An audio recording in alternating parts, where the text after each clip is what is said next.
And we'll give it the official get-go. Well, hello, everybody. For those of you that are watching the replay, welcome to the kvCORE Success Meetups, Tips, Tricks, and Q&A. Today's topic is scheduling emails smarter using kvCORE. My name is Kelly Bajarski. I am one of the training folks around here, and I'm joined today with our special guest and my co-host, Joe Mullering, who is also with our Inside Real Estate training team. Hey, Joe, jump Hi, right in. everybody. Yeah, thanks for having me. Awesome. This is a wonderful opportunity.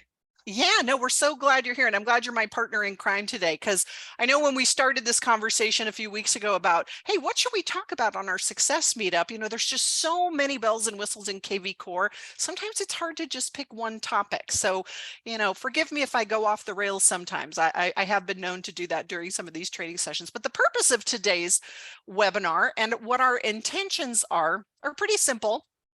What we're going to do is we're going to use the framework of these topics to really go over the importance and benefits of using some efficient communication tools, strategy, marketing tips to really help stay connected with your contacts and your leads, your entire database. What really does it mean when you're building an effective email contact list and how you can do that? So maybe some best practices, some tips and tricks.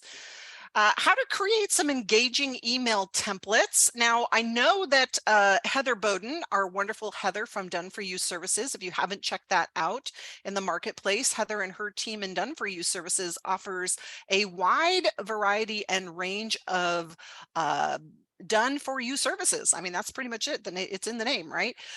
Joe, tell us what exactly does Heather do over there that some folks might benefit from?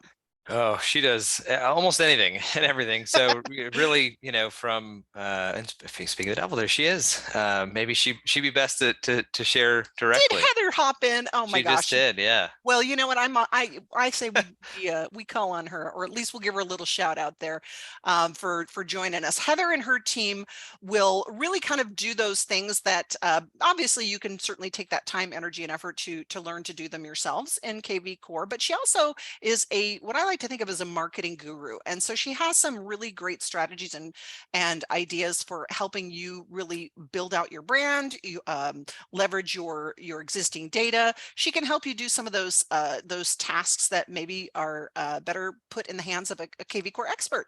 So you can check out her services in the marketplace. She does have a wide variety of offerings over there. And now we're also going to be talking about, and to Heather's point, again, this is where I got derailed, Joe. I told you it happens all the time. One of the things that Heather also does in all of the different hats she wears around here is that every Wednesday she does the kvCORE Success Meetups, and she tackles a lot of those advanced tools that are in kvCORE, and she really kind of goes deep into some of those next level strategies. And I know that yesterday she did a really great session on creating some engaging email templates. So if you didn't check out yesterday's session, here's that plug. Go check out her session from yesterday, from May 17th. And of course, we're also going to be talking about how you can use the CRM email features, and really what do those mean? See, Heather, she's so awesome. She popped it into chat for everybody. She put those Done For You services and that YouTube. She's on it. She's totally on it. She's totally on it. All right. So scheduling those emails smarter.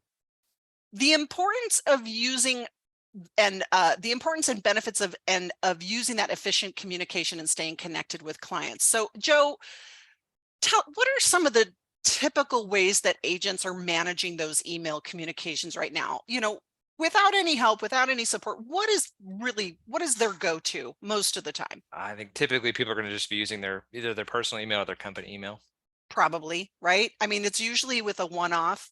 I think it is usually one at a time on that, that very personal level of providing communications. Now, there, of course, are a lot of agents out there that are already using some really efficient strategies. And if you are one of those people, please share your knowledge with us. Put that wisdom in there. Raise your hand if you have a nugget or a strategy or a tip that would help everybody out here. We'll definitely give you showcase some time here. And to that, Joe, what do you think are some of the challenges that the agents are facing when it comes to scheduling out emails or really just emailing their contacts in general? What are some of those what are some of those challenges? Yeah, I would say the two biggest ones that I tend to run into when I talk to clients is, just finding the time in the day to get an email out. Finding, the most appropriate, best time to get it out that has the most views on it, and also still maintaining relationships with clients, and then also tracking and managing who they've sent what to and when it was sent, and all of those kinds of things. So that's, I think those are, you hit the two of the biggest ones right on the head.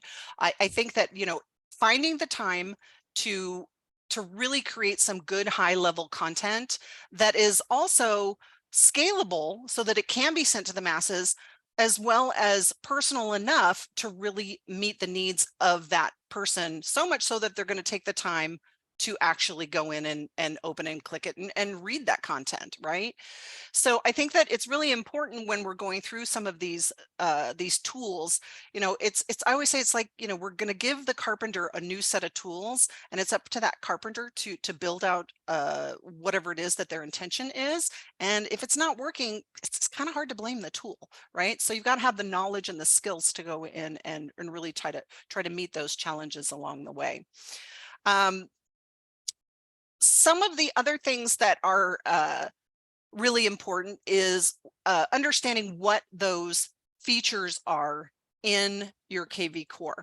So off the top of your head, Joe, what are some of the tools that can be used to accomplish sending emails in kvCORE? We have, individual emails, so we can send one off to individual leads as they come in. We have a mass emailer. We have smart campaigns that we can sort of craft a sequence of communications to go out. And then the tool we're talking about today, which is that scheduled mass email. That's, what, that is one of my favorite, is the mass emails, scheduling those mass emails, because it really does kind of knock two of those things off my list. It allows me to create targeted communications that are focused to specific segments, right? And it's going to bring that high value content directly to them. And I have the control over my time when I use the scheduled mass email. And being able to use that to my advantage is going to not only create those efficiencies, they're going to better leverage my time to be used in ways that's going to help me maybe get more leads or get more face-to-face time with people, go to more showing appointments, get listing appointments. So really effectively using those scheduled mass emails, to me, is one of my favorite tools in the platform. I love that the smart campaigns already have emails built out into them, and I love that they're the way that they're written and the way they're crafted, especially in some of our default emails, are designed to kind of help provoke that response. But nothing beats that personally created content that you have, that you can craft and create. And you don't have to be really a rocket scientist to go in and set up something that provides high value content, because we're giving you these tools. Even things like the scheduled mass email tool that's going to allow you to use the advanced templates to create some really great looking campaigns. So that being said, what are some of the ways to build out that effective email contact list? There's really a couple of ways to do it. And I think one of the things that you have to keep in mind is one of the ways to build that effective list is to take that permission-based approach. Conversations come up all the time about spam, and why is it that my emails go to spam, and how can I actually prevent that? And that's actually a topic in and of itself. And Joe, I'm love to hear your perspective on it, as far as how can you get a higher opt-in rate? How can you get more messages delivered? I know that we can certainly build out an entire series of conversations around that, but what's your thought on that? Yeah, I think, there's a set of best practices that you have to determine, through, probably a little bit of, your own experience and what's working, what's not. I think the more engaging you can create some of the subject, titles and the subject of the emails, the more likely people are to open them. The more they open them, that creates a lot more engagement with the actual email itself and your email sort of server. So I Oh, think I that's, agree. I agree. I agree 100%. I think it's all about kind of it's a little bit of everything. You know, we have a great support center that houses all sorts of articles and help articles and tips and tricks on this topic on email deliverability. Heather, I know, hey, you're a panelist. Go ahead and unmute. I want to hear your opinion on this too, because I know this is probably something that comes up in your wheelhouse quite a bit. What are some of the things that you see and hear about email deliverability? The number one problem I see is that people have not connected their Gmail account. There you I go. mean, it's like the number one thing to do, but if you haven't done it, we're sending it through basically a proxy email. We're not sending it from a real email. And so it's going to almost always go to spam if you haven't done that yet. And I can't tell you the number of people that haven't connected their Gmail. So if you've ever looked at the emails that go out without connecting your email or your Outlook, it goes through that no dash reply. That's what we're talking about it when we say proxy email. We're sending them out directly through the platform. Okay. But what Heather's talking about is connecting your Gmail or your Outlook right here underneath this little envelope up here. And if you haven't gone in here, I've got my Google, I don't have my sync setting, but if you haven't gone in here and set this up, basically what you're doing is you're allowing that email provider, Google or Outlook, you're allowing permission to send it out on your behalf through your own email provider. And that is something that you can control. I think that's a really great call out, Heather, and it's easy to do. So you do need to give us that permission though, and that's where you do it, is right here in this little envelope. There is tons of other things that you can do to really kind of focus and take back the things that you can control. And if you want to check out the article, I'll pop it into chat in a little bit. But this is just a great kind of an infographic, a visual on some of the top reasons why emails do go to spam. Some of them are within your control and some of them aren't. But I think having that really good personalized high value content that you've created, that's a great way to start. Opt-in permissions is the other thing, is making sure that you do have permissions. And, you know, email servers and providers are getting more and more stringent upon those. So those requirements. So it is worth a double check onto the things that you can control and the things you can't. You know, the other thing is making sure that the things that you're sending out are segmented and personalized. You know, by segmenting and personalizing your emails, it really does allow you to create that targeted message that's going to really hit the mark for that person that you're, or groups of people that you're sending it to. You can create that tailored email content that's going to really speak to that audience, which as a result leads to higher engagement, improved open and click-through rates, and better conversions. You're just going to get better connections, right? And that's the whole idea. And that's true whether you're doing a mass email or an email or any type of communication, right? So Joe, what kind of advice would you give to somebody who is just getting started and is really looking at their database and deciding how they can segment their contacts to schedule some emails to go out? What kind of segments could they come up with? yeah, I mean, there's any number of different groups you could work into, things like first-time home buyers, maybe sellers, you know, people that are looking to invest, maybe people in a certain market like luxury homes, people relocating from a separate market than your local market, people that are currently renting. There's really any kind of direction you want to take it, you could craft a group around that. Heather, have you cracked that nut yet? What's the best group that you've come up with that most people can get started with? What are your thoughts? Well, I mean, I think this is what you get for joining on our panel. When you're on panel here, we're going to call on you. Not even grouping, but gosh, if you just set up your holidays to go out to everybody. Yeah, you know, there's sorts that's of things the global group right there. It's a person in your database. A holiday greeting of some kind is the easiest thing to do. And then if you want to get personal, I think that getting your sphere and your past clients on a list for, mass emailing them some things that are happening with you personally, is always great too. So those are two suggestions for you. I love that because what we're talking about is appealing to the masses, and everybody loves a holiday greeting, right? And because you can really kind of choose when you're going to send it out in a scheduled mass email, everybody gets hit up. I tell you what, my birthday, which has come and gone, when I love when I get birthday greetings from people. And even though, my Facebook is on overload and I get, 1,001 birthday greetings, it's always really nice to see. But, one little strategy or pro tip is you don't necessarily have to send that holiday greeting on that holiday. You can be the first to wish them a happy 4th of July. Are you doing anything special?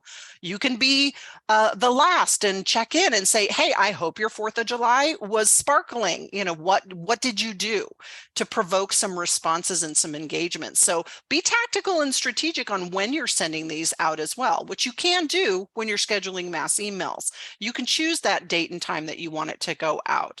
And the easiest thing to do is to send it to everybody. So I'm going to show you how to do that in just a minute when we get over to the scheduled mass emails.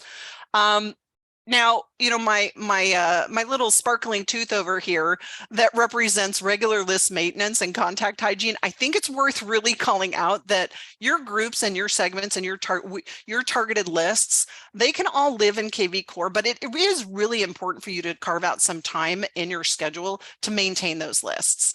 Anybody have any best practices of what they would do to really kind of make sure that those lists are updated and kind of, a clean list is a good list, right? Otherwise it's garbage in and garbage out. What kind of best practices can you do? Joe, do you have any ideas or thoughts on that?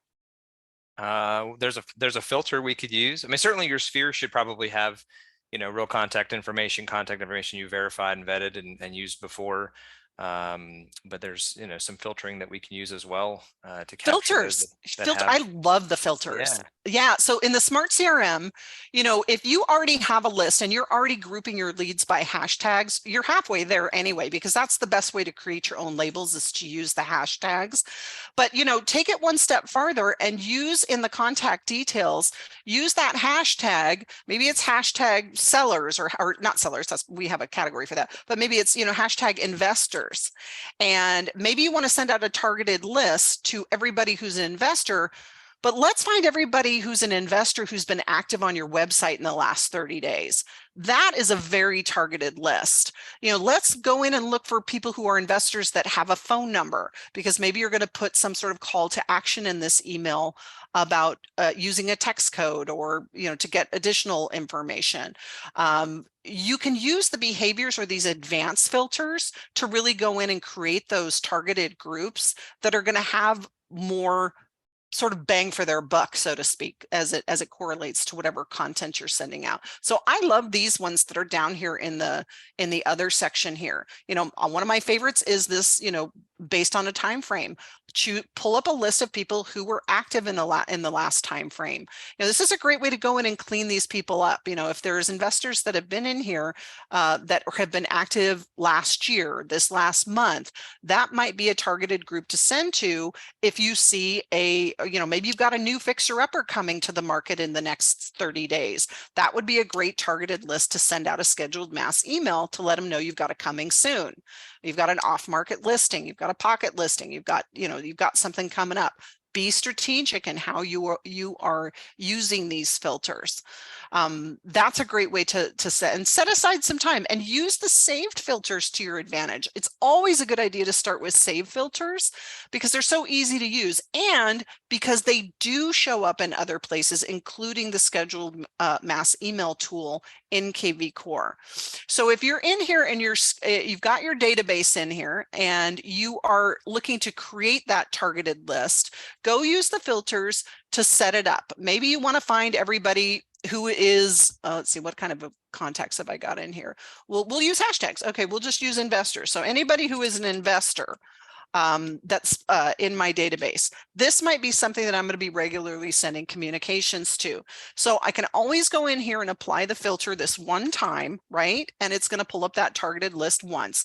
But if I'm going to use this over and over again, or if I'm going to use it as a list to call from on my phone, or if I'm going to use it as a list to call from or to schedule a mass email, I'm going to go in and save this filter. And I'm going to call this, my investor list. If you've got an investor list that's my investors looking, who've been active on my website. Maybe you call it your Tuesday list, and this is the list that I work every single Tuesday. And no matter what, come rain or shine, I'm going to do something with this list every single Tuesday. That's part of your time management. And I love that you can pin it to the top of your filters right here. So you can just pin this as a quick link right up to the top. You don't have to. If you don't, it'll show up in a drop-down list. But if I pin it and I save this filter, it's going to allow me to go right up here. And I'm going to see, now I've got a bazillion save filters up here. So I'm going to go way to the end of my list here. And there's my investor list right there. Now, if I don't want to scroll all the way over here, I can always go to this drop-down list and I can pull it up by name here as well. So just a little pro tip is that your most recently added filter will show up here. And you can manage these too. Like I've got way too many filters in here. I can actually come in here and I can delete them as necessary, and I can manage them if they're just, filters that I'm using for a one-off basis, which is probably not a bad idea. I should probably go in here and clean that up. And you can also remove them off that quick link from here. So managing your filters is a great way to get started. So as you're prioritizing and as you're thinking about ways to choose those targeted lists, this is where you're going to start. You're going to start in the Smart CRM. Okay. And go through and scrub those lists regularly. Make sure that they're up to date. Make sure that you've got people on there. Make sure that you're leveraging those hashtags to continue to get people added to those lists. All right, so creating engaging email templates. This is really an important part. Again, it goes to that deliverability that we're looking for, and it also goes to that open rate and what is the purpose of sending this out, which is to do one of two things. It's to send out high value content to re-engage with these contacts and to stay top of mind with them, right? To continuously show them your value and your worth as their local real estate agent who is knowledgeable in that area. So what are the kind of things that you should be asking yourself? Is it visually appealing? Are you creating good looking emails that somebody is going to take the time to read through? Does it provide value? Are you sending them things that are relative to what they're looking for? Going back to those save filters, this is where that comes in. And what are some of the key elements? Heather, I'm going to kind of borrow you for a second. So hopefully you're not out there multitasking. I'm going to put you on the spot. Heather, I know you did this session yesterday on creating some standardized templates. And I took the liberty of kind of pulling in a snapshot of one of yours from yesterday. What do you think are some of the most important elements to include in a template that they're going to use? Well, it would be below that. That's okay. Well, then I'll skip to the next one. I pulled the next one. Oh, perfect. Yes. So, and I can go backwards too. Call to action links, I think, are your best bet. So yesterday's session, we went through kind of a bunch of ideas for things you could do for call to action buttons and putting them in a template where you can have, we just did a few of them here, but you could have tons and tons of them. And then when you go ahead and clone that template to do a mass email, you can just delete out the ones you don't want and keep the ones that are most relevant to the content that you are sending out in your email. But really, when you're sending an email, you want to get interaction. I mean, it's great to send an email and be like, oh, great, I got an email, yay. But hey, if you're talking about, if you're sending out a birthday thing to your sphere of influence, people that you know, maybe you have a Calendly link where they can schedule in to grab coffee with you. Chatting with me, can go to your Facebook Messenger. You can put a call me button in there where it can just, if they click it, it's going to preload your phone number and all they have to do is hit send. Going back to your website, all those ones under that divider are all, website related stuff where they can go to your website and, look at homes for sale or get their home value, get their market report. And the pool homes one was a example, but basically if you think about your market and all of the different things that kind of people are looking for, I call them the easy buttons. Yeah. So buttons that are an easy search for people for kind of the hot things that people are looking for. So like if you're in Florida, it might be all the golf course homes. And if you're in San Diego, it might be all the waterfront homes. Or if you're you're up in Portland, tons of people work for Nike. So live within X distance from Nike or whatever it is, have those links and have them pre-done. And then you don't have to go make those squeeze pages every time or go in and add them every time. You've got them in in a template that you can clone down and pick the ones you want and delete the rest. That is genius. That right there is worth the price of admission, is just to make sure that you do something that's duplicatable, easy, efficient. And it's, what do I say, Heather? It's always easier to edit than it is to create. And having, right. And having all of the buttons in one place and being able to just remove out the things that aren't relevant, because you're always going to have your information at the bottom. You're always going to have your social media in the bottom as well. And at the top, you're always going to put some sort of really great looking header and some sort of imagery that you may swap this out. Maybe this is something you swap out every time. It's just change the photo depending on what your image is. This is, to me, this is kind of a great way to, if you've ever wanted to create a newsletter, but you just don't have the time, energy, or effort. By the way, that's something that Heather can help you with and Done For You services. But if you wanted to start out slowly, scheduling mass emails on a regular recurrence would be a great way to use this kind of a template to get started and really focus in on those people that you've already grouped together. And of course, having that really, as Joe mentioned, having that really interesting subject line at the top so that it prompts somebody to open it up and read it. I mean, that's always a great idea. Joe, your thoughts? Anything else that you can think of as some best practices for creating out those really visually engaging and well-crafted templates? Yeah, I have a couple ideas, but I really wanted to hammer on what Heather just said. I think I typed it in the chat as well, but addition by subtraction. When putting together a template like this, I love the idea of having everything you could possibly need and then taking out the parts that are irrelevant and keeping just the pieces that are most specific to that particular audience. I think that's such a cool idea. So that love that, Heather. For me, I try to keep two things in mind. One, would I be interested in reading this email? Right? If you can think to yourself, this isn't something that I would read or pay attention to, there's usually a good likelihood that your leads or clients are going to do the same as well. So try to, when Kelly talked about keeping it visually appealing or having some value, think about what are the things that you would get value from, what are the things that you think your clients tend to tell you that they get value from, and try to include as much of that as possible. Obviously a catchy, engaging subject line, something that's enticing, wanting to make you open it up, but just really try to focus on value added engagement. Just something that is informational is nice, but if you could, pick a topic or pick a subject or pick a piece of, again, value that you think your clients would benefit from, especially if it's relative to a particular audience or targeted group, that's really what's going to get people to see you as the expert in your market and continue to want to open those emails, not just the one, but all the ones you send in the future. No, that's a really great point. I think that that is really, really great. Good advice. Rupinder asked, how do you build this list if someone is just starting in the business? So Joe, I'm going to let you answer that one. If you're just starting out as an agent, what are some of the best ways to get started building out these lists? Yeah, I would say the first thing that I would try to focus on are your different segments, your different areas, your different groups. So like we talked about earlier, do you have investors? Do you have a group that you have there? If you do, collect them in your smart CRM and put a hashtag on them so that you then have a very easily grabbable group that you can target later.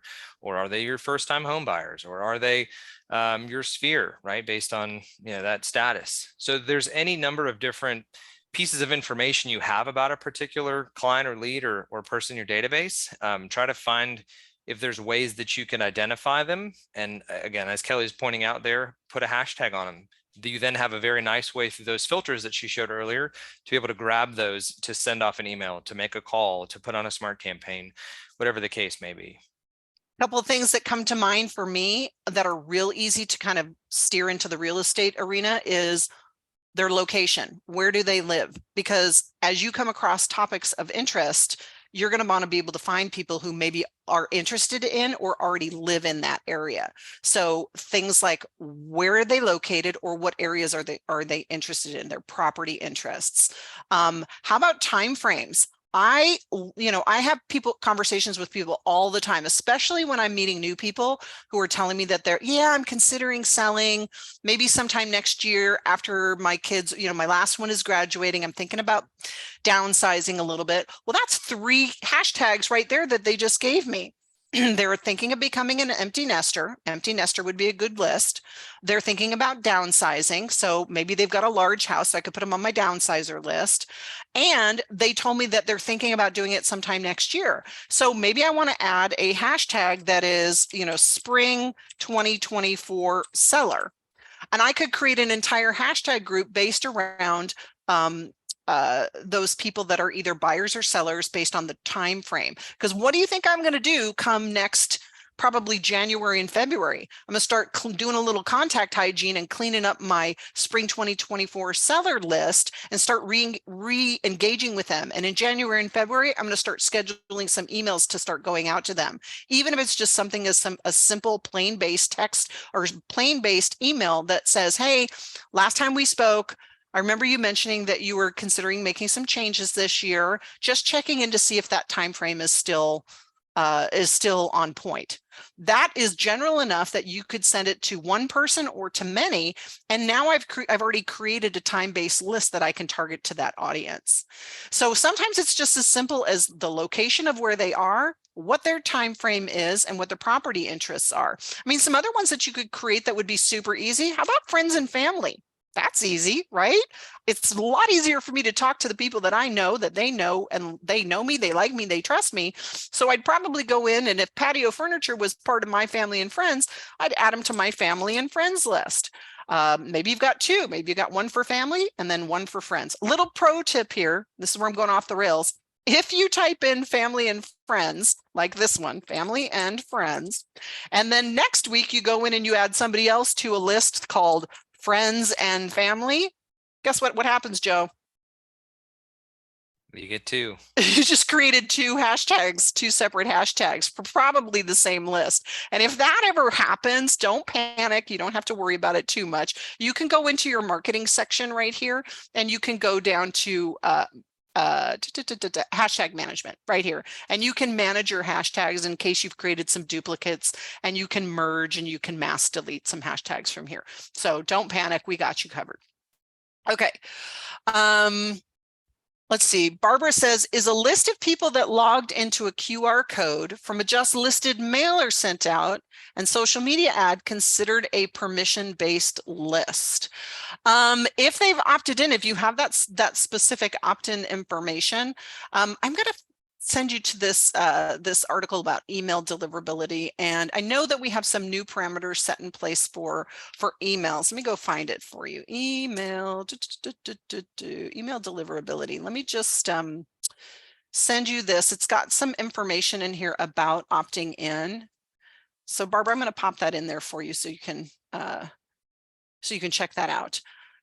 Question is, can we create a QR code to capture their interest in opt-in for staying on my list? Any more info from them? We do have QR code builders built into every single listing. What that QR code will do is it will send people and drive traffic back to that listing on your website. And remember, your websites that you have are already designed with the terms of service and agreement in there, so that opt-in is there. So when you are, that's a great strategy, is to, the more you drive people back to your website to log in and opt in there, that's already taken care of from you. There's also such a thing as express consent.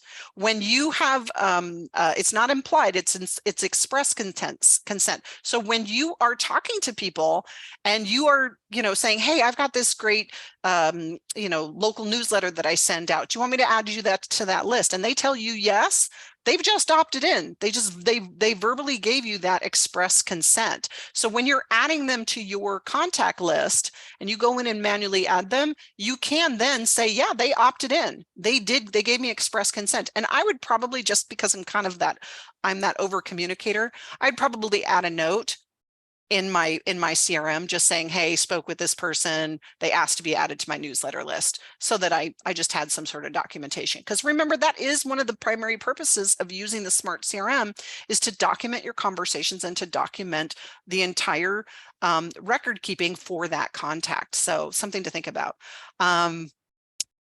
Same thing with the landing pages and the squeeze pages that you use. Squeeze pages revert people back to your website. And if you're creating landing pages that are driving traffic back to your website where they opt in, then that consent is built in there as well. So a couple things to think about. Now, how do we schedule a mass email? Well, that's the fun part. Once you've got your lists and your people curated, you're going to navigate over here to the marketing section. And Joe, I can be your Vanna White if you want to drive traffic, or if you want to drive, I'm happy to do that. Sure. So Okay. as you can see on the right-hand side there's the schedule mass emails option. And when you select that, if you have any pre-created emails or ones that you've created will be in that list. But as you can see, there's nothing there yet. So we want to go ahead and create one using that green button in the top right corner. First thing you want to do is kind of in the upper left-hand side is decide who you want to send this to. So as we just talked about, there's a couple different ways to do that. So the first one could be based on a filter that you've created. So like there's my investors, yeah, my investor the one we list just right created there. You could do it based on some of the hashtags. So that little radio button right below that would be maybe your first time buyers, your friends and family, any of those groups that you've just, again, worked through or created based on the hashtag. Yep. And then the third option would be based on a status. So things like, yeah. So to Heather's point earlier, where she said, hey, go in and just send something out to all of your people. This is how you would do it. You're going to go into contacts by status, and you're just going to choose every single status. Now, the only status that is not on here, and it's by intention, is the archived. Remember, that's that little hidden status that we have where you can put those people that you want to keep the data intact in your database, but you don't want to send anything to them. You want everything unsubscribed. You just kind of out of sight, out of mind. That would be archived. And of course, we're not going to include them in this list, but every other status is included in here. And remember, for those of you that are new to kvCORE, every single one of your leads has to be in a status. You cannot not have them in a status, and they cannot be in more than one status at the same time. So you can't have Great Aunt Martha, who's been in your sphere of influence because she's part of your friends and family. She can't be in sphere and as a client as well. So when she calls you to sell that $1 million mansion she owns, you're going to take her out of sphere and you're going to move her to client. So you don't ever have to worry about sending multiple emails because everybody lives in only one status. And this is how you would send it out to every single status. Or you could be selective and just choose the ones you want to send it to. So sorry, Joe, didn't mean to jump in there. No, that's a great point there. So obviously, we want to find a particular, group of people to send it to. Once you've figured that out, you obviously have a particular intent for what the email is going to be. So right kind of smack in the middle, you'll see the subject line, and that's where you want to put in the subject of the email that you're looking to send. And then there's a couple options. If you have just sort of a very basic email that you want to craft, you can just go ahead and start that right from there and type in what you need.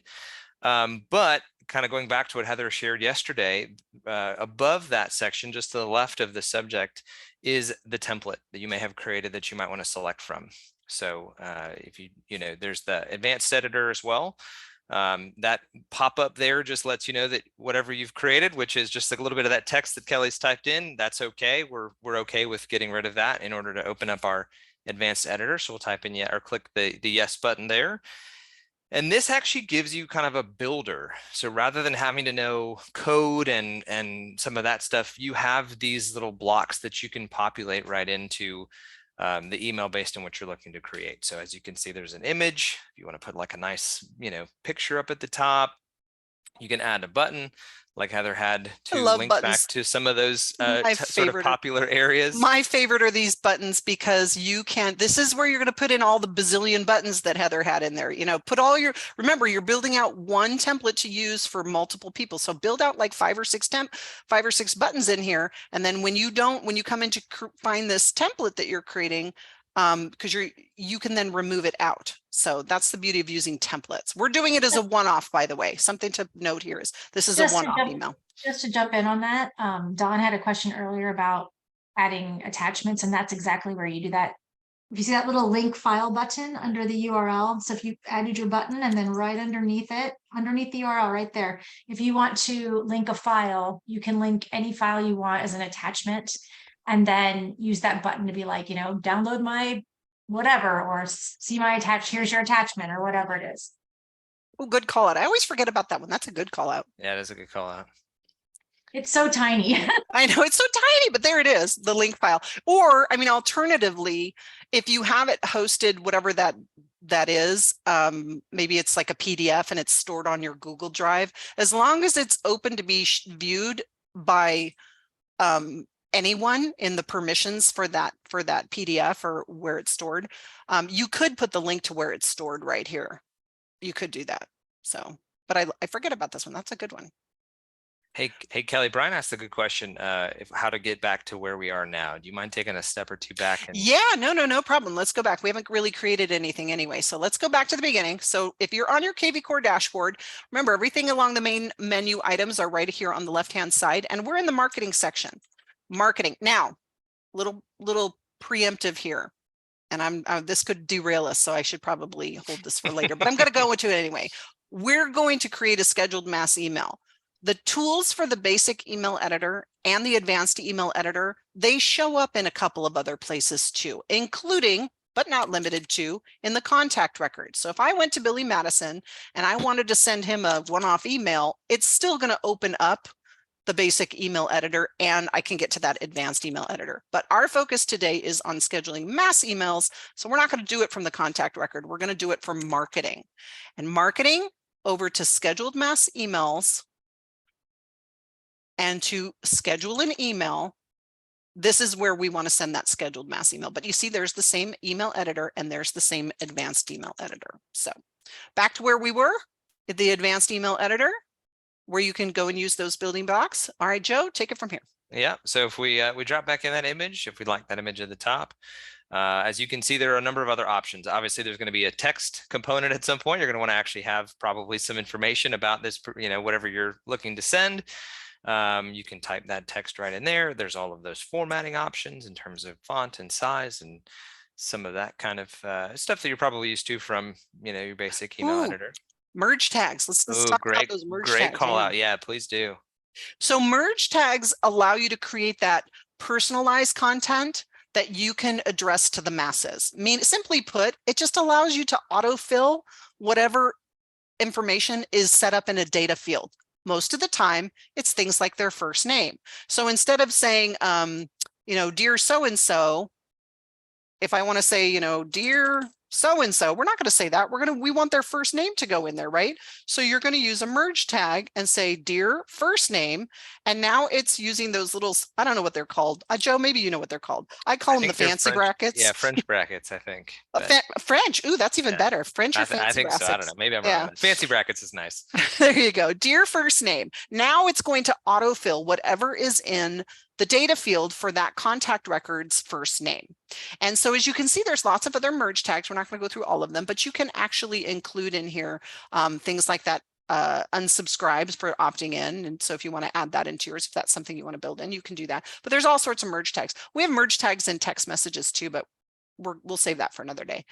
Anyway, so you can add your text here and make it look really personalized because you've used a merge tag. What else can you do? Well, we could always add video. People love video. So there's an option for that's true. So if you have a video that you want to add, you can add the URL or the video URL. Keep in mind, it does need to be stored or hosted on YouTube or Vimeo. Those are the limitations for video. And if you are one of our core video users, you can actually create that very personalized message. And I know Heather preaches this all the time, and I'm right there behind you, Heather. Heather is a huge fan of putting video in whenever possible, because that is the best way to make that interpersonal connection with people. And if you want to add in those social media buttons, you could do that too. If you want to put that in your header or in your footer, you can put it wherever you want to. Heather, I know you have some tips and tricks on using the divider and why that might be important. Some of those dividers here. Why would you use a divider? Well, a couple of reasons. One is that I like to play with it. So if you click on it, you can make it really thick. Oh, I didn't know this. Oh, see, there you go. Yeah. And you can also change the color to your branding, which is nice. Ooh. So it kind of just puts in little bits of flair. A little zhuzh. A little zhuzh. Also, it will just help break things up when people are looking. It does. I think you're right. I think it just really, visually. yeah, visually it's just, especially when you're looking at it from a mobile device, it's nice to break things up when you're looking on it on mobile. We do, by the way, have an entire course in the learning portal called the Advanced Email Editor, and it'll walk you through all of the bells and whistles and buttons in here. So I don't think we need to spend too much more time in here. I don't want to run short. One last pro tip though is if you want to see what it looks like, you really should preview your messages first. So you can use this preview button. It's going to give you kind of a limited view, meaning we're still going to showcase those merge tags. So you may not see it as authentic as it would as if you were to send it out, which is why I always, as a best practice, send myself a test. And it's going to be sent to your email address so that you can go in and you can see exactly what that is going to look like. Like in this case, this was, this is what it's actually going to look like. So it does look sometimes a little bit different when you do a preview. You can also see what it's going to look like on your desktop or how it's going to appear on a mobile device. So this is a great way to do a little spot checking as well. Did I forget anything, Joe? Did we miss anything else? I don't. Oh well, the last piece, which is to schedule it. Yeah. Oh, there you go. That's the whole purpose of it. Yikes. Yeah. Okay. So once you get the template together, the upper right hand corner is when you want to send it. So obviously that's the difference between sending just sort of a mass email and sending a scheduled mass email is selecting that date and time that you want to actually have that go out. So what I love about this feature is that if you're home at night and you've wrapped up your day seeing clients, you can craft a couple of these, schedule them out for different times, so that even if you're in the midst of meeting a client tomorrow afternoon at 2 p.m., no problem. The email will still send out to the group that you've sent this to.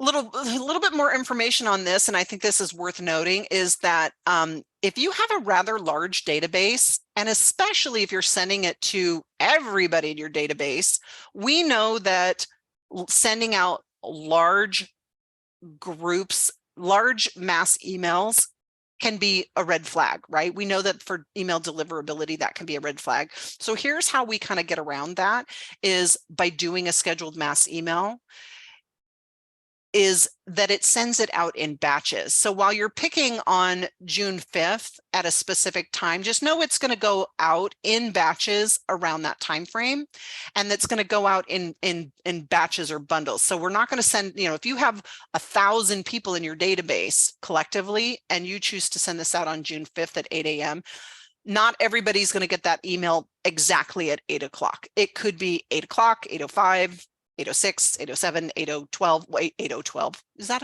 actually a time on the clock? It actually can be hours later. In fact, if it's that many, like I've had people who have sent it to, literally they have, 30,000 people in their Oh, database, yikes. Yeah, that's a lot. and That's a lot. and yeah, and it takes all day, but it does for a reason. You don't want it to go out all at once, but it's important to remember that if you're putting any kind of time stuff in there, like, oh, they need to. Oh yeah, time sensitive. Because I'm having this event at 5 o'clock today, and then you send it out at 1, and then they don't get it until like 4:40. So always remember that, if give yourself at least a good day of padding if you're sending it out to a large group of people. That's a good call out. Good call out. Matt asked a quick question. Did you say that each contact in our CRM can only have one status? Is a status different than a hashtag?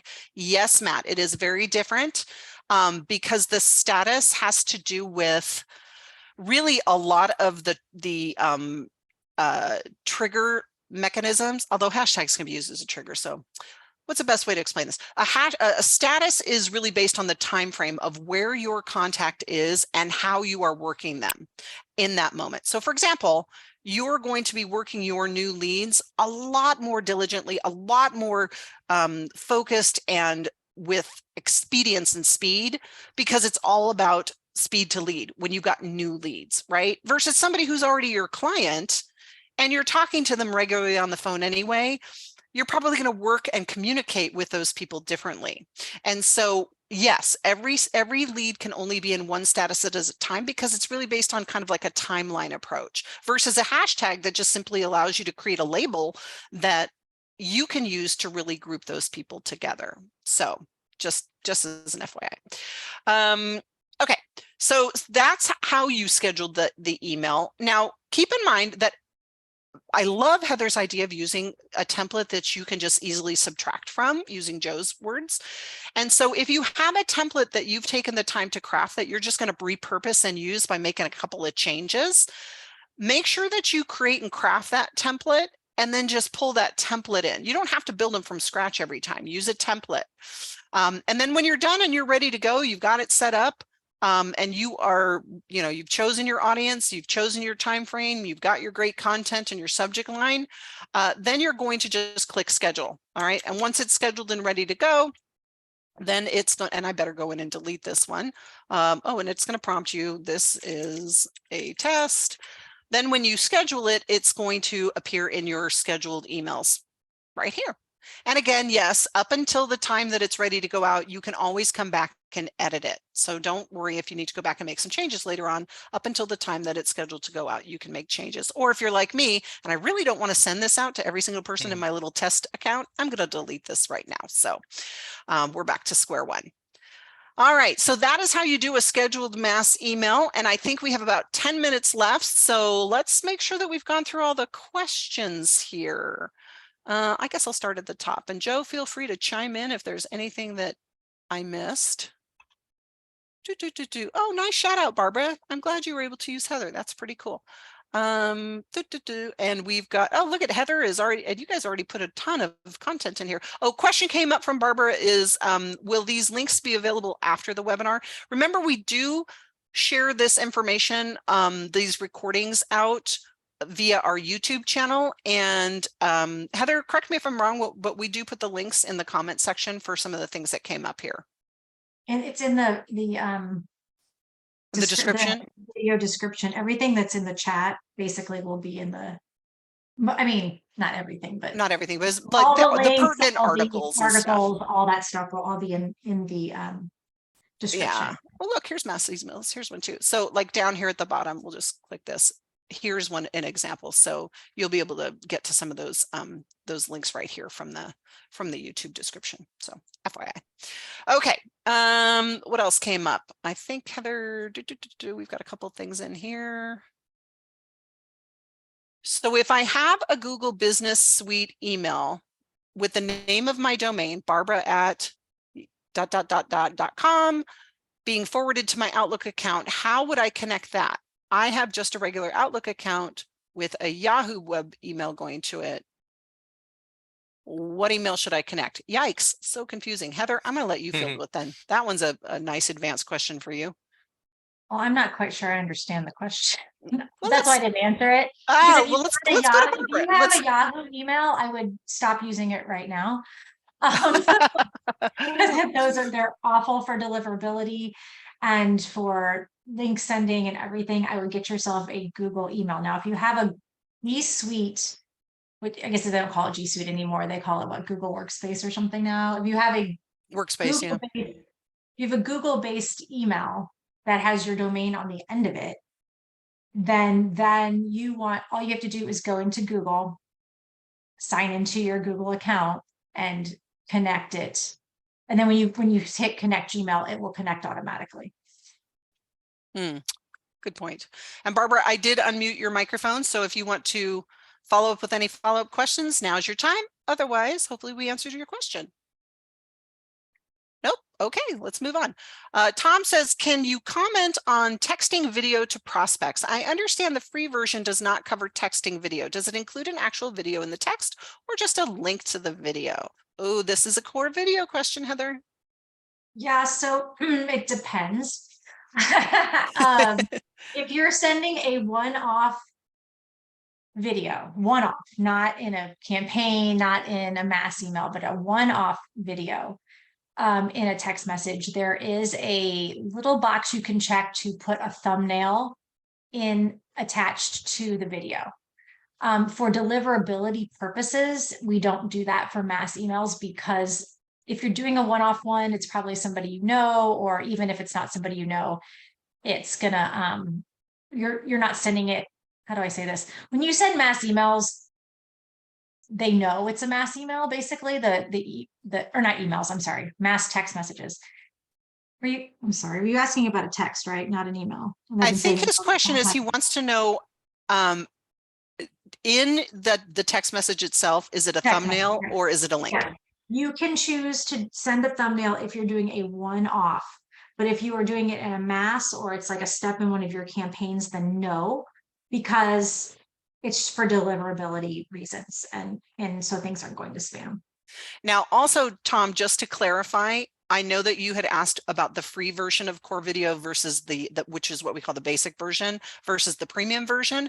And for those of you that are like, what, scratching your head going, what on earth are they talking about? Here's what we're talking about. Core Video is a paid add-on to use our partnership tool with BombBomb. It allows you to add videos directly into smart campaigns and text messages and emails, things like that. And we do offer a basic free version of that you can use to just kind of test it out. Now, there's some limitations to that basic version. And what those limitations include are you cannot use it in a text message, the basic free version, because you get 10 free core videos to send out every single month. They don't roll over. So if you don't use them, you're going to lose them. But you can try it out by going into an email. And you can then go in and use, and I didn't do it this way. You should, sorry, I used the wrong one. You can use Core Video to send that email, and it will connect with the camera on your desktop, and you will be able to send that one-time video message here. At least that's how I interpreted the question from Tom. Can you not? You can't send a text? I don't believe you can. No, it's only an email through Core Video. Do you have Core Video on yours? I do. Your account right now? I do. Oh, you have it. Okay, that's fine. Yeah. I was like, because the text option. Yeah. But see, if you go ahead and click then send as a text. No, you don't. It says click here to upgrade. So you don't have it. You do. You only can use it as a single use email. Gotcha. You cannot use it in a text message. Yeah. And that's for the basic version. Now, once you purchase the upgraded Core Video powered by BombBomb, then it unlocks the full suite of tools, which allows you to send them in smart campaigns, use them in text messages. This is really just to give you a little try of it to see what it is. So don't lose them. These are great to use to send individual messages to up to 10 people every single month. So if you don't use it, you're going to lose it. Okay. I think, Joe, did we get to all the questions? I'm skimming through here. There was a question about text codes. Text codes. What was the questions? Brian asks, do we have text codes? We do have text codes. Text codes are tied to your smart number that everyone has included with their account, because it is a office smart number that allows the agents to you can utilize it. It's great for a lot of different things. On its most basic level, think of it as a new telephone number that you can use to send out text messaging through. And you can also use it for lead generation when you are using our text codes. So if you go to the lead engine and then you go to call and text capture, it uses that smart number to create to capture phone leads. So I've got a bunch of them in here. Everybody should be starting out with one personal text code. So if you don't see any down here, you always have one that's built out for you that is your personal text code, which you can edit or you can build a new one. So if I wanted to do, let's say I've got a new listing and it's on a golf course and I want to use the text code golf views, I could use the text code golf views. And when somebody actually texts golf views, and I would probably use like golf _ views, because it does have to be one word, golf views. I would just use golf. Yeah, probably. Somebody already used golf. That's why I didn't use it, because somebody already used golf. Okay, say they did. Okay. Okay, so we'll just use the word golf. And then I wanted to send either a link to my listing, because I'm going to maybe throw it on a sign writer or something, or maybe on a flyer or a postcard. I can link the MLS ID number or the address here connected to that smart number. And then going forward, if somebody texts the word golf to my smart number, whatever that telephone number is, it's going to generate an auto response back to that person who used it. That's going to give them a link over to my website to that listing. Now you can also use it to do some really cool little messaging here. So you could do the same thing and say, oh, thanks for your message. There's great golf views, views of the golf course with my new listing. I don't know, check out the link, check out those photos here. And then you put the link directly into the message.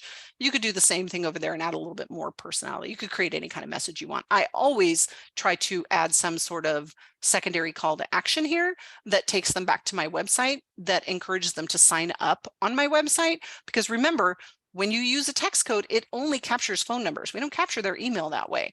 And since a lot of the things that we send out automated go out through emails, you got to try and get your email address any way you can. So I always try to find a way in here. Maybe you just ask a question. Hey, this home has a lot of great potential if you want to live that golf course lifestyle. What's the best email to send you the listing information on? See if you can get their email address that way.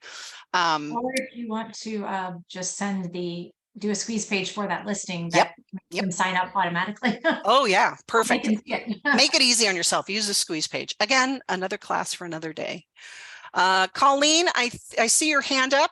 We have time for one more question because we did hit the bottom of the hour, but I did unmute your microphone. So if you want to chime in and ask your question, or maybe we're just pushing the buttons, I don't know. Anybody have any last minute questions? Nope. Okay, well, gosh, thank you so much for being here, everybody. Joe, gosh, this was so much fun. Thanks for being my success buddy today. Of course, no, this was a wonderful topic to talk about, and hope everyone found something they can use. Yeah, and Heather, as always, it's always fun when you jump in. So thanks for being our co-host as well. Colleen, I see you found your microphone. Question?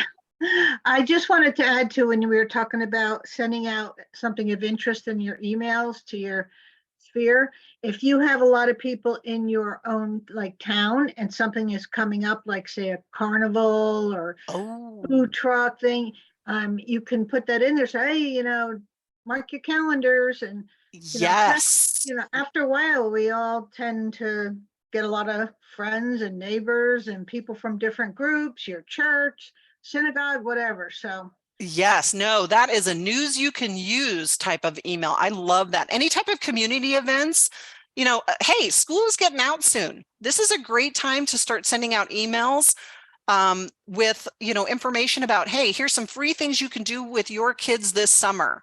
Here's, great places to go in the summer and then insert your area. Find that local content that really makes you shine as that local expert in the area. Colleen, that was a good add-on. Thanks. That's a great way to close it out here. No, thank you so much. Have a good day. Have a great day, everybody. Alexa, this webinar will be available through our YouTube channel. So make sure you subscribe to our YouTube channel. All right, that's it for me today, everybody. Thank you so much. It's time to hop off this webinar and go sell a house. Have a great day.